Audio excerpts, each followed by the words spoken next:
Martial arts have existed for centuries, each system designed for warfare, sport, fitness, or even competition. From the structured forms of karate to the brutal efficiency of Muay Thai, fighting styles are as diverse as the cultures they come from.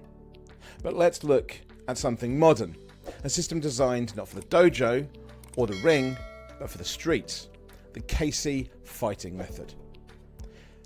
How does it compare to traditional systems? Is it superior, or do traditional systems still hold their ground?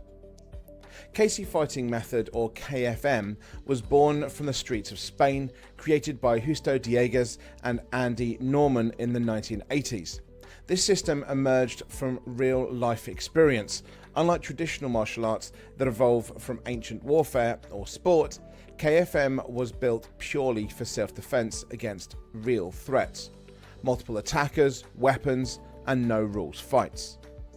It gained worldwide recognition when it became the fighting style of choice for Christian Bale's Batman in Christopher Nolan's Dark Knight trilogy. But despite its Hollywood fame, KFM was never meant to look pretty.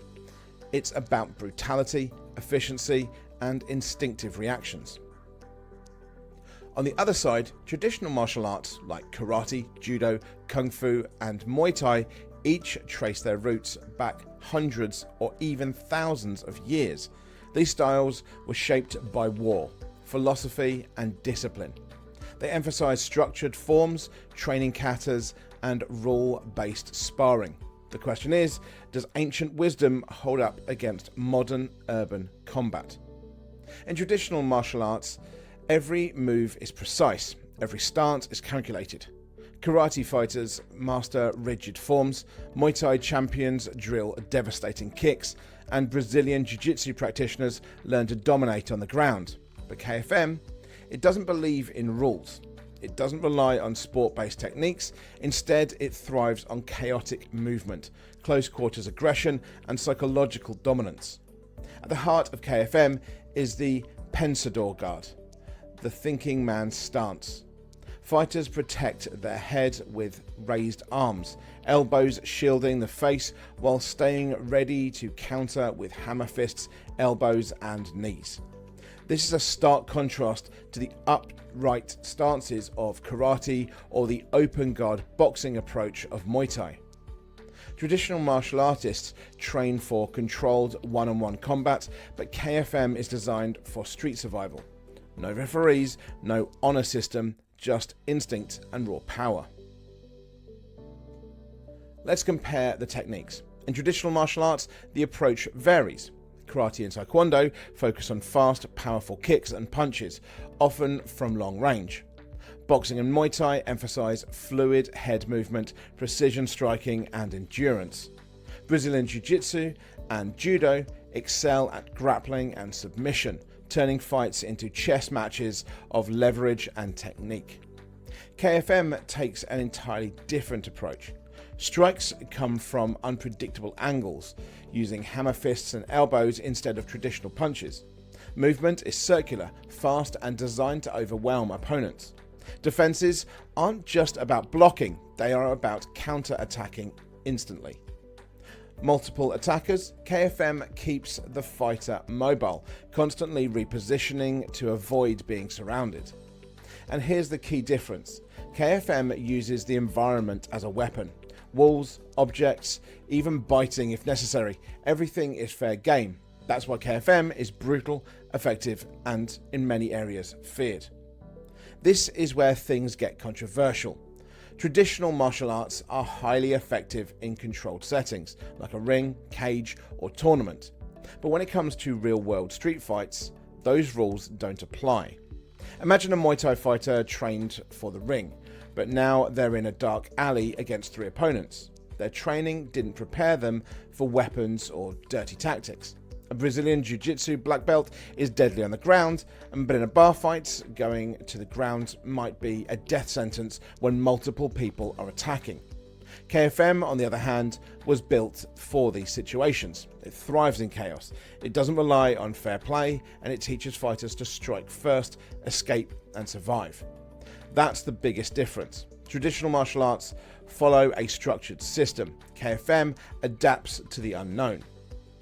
Now, before you think KFM is some kind of invincible martial arts approach, let's talk about its weaknesses. The lack of formal structure. Unlike karate or boxing, KFM doesn't have clear ranks, belts, or even standardized sparring, making it very difficult to understand how different movements could move. No sport application. You won't see KFM in professional MMA because it's not designed for sport. Also, downplaying its ability to be truly tested. Limited ground game.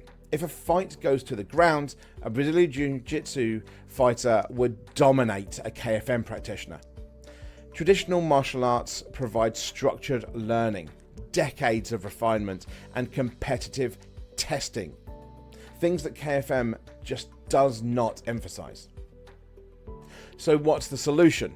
Should you abandon traditional martial arts and go all in on Keysi Fighting Method? Not necessarily. The best fighters take the best elements of both worlds. Imagine training in boxing for striking fundamentals, Brazilian Jiu-Jitsu for ground survival, Muay Thai for devastating clinch work, Keysi Fighting Method for street combat tactics. Now, something like MMA. It depends on your goal as to why you should want to learn any specific area. If you want structured training, discipline, and sport application, traditional martial arts are the way to go.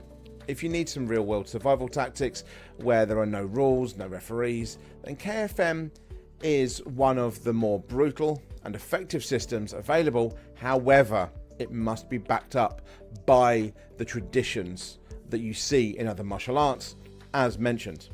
Many of the areas in which we say traditional martial arts falls down, it only falls down if the individual is incredibly rigid in their training, something that has changed a lot over recent decades.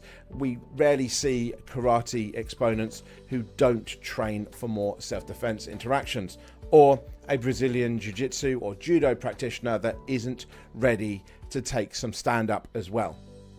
The best fighters don't limit themselves. They train in multiple systems, adapting to any scenario.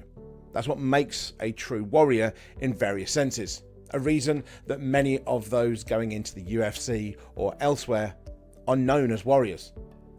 Which system do you think is best? Why don't you tell us in the comments, and don't forget to subscribe for more deep dives into the world of martial arts and self-defense.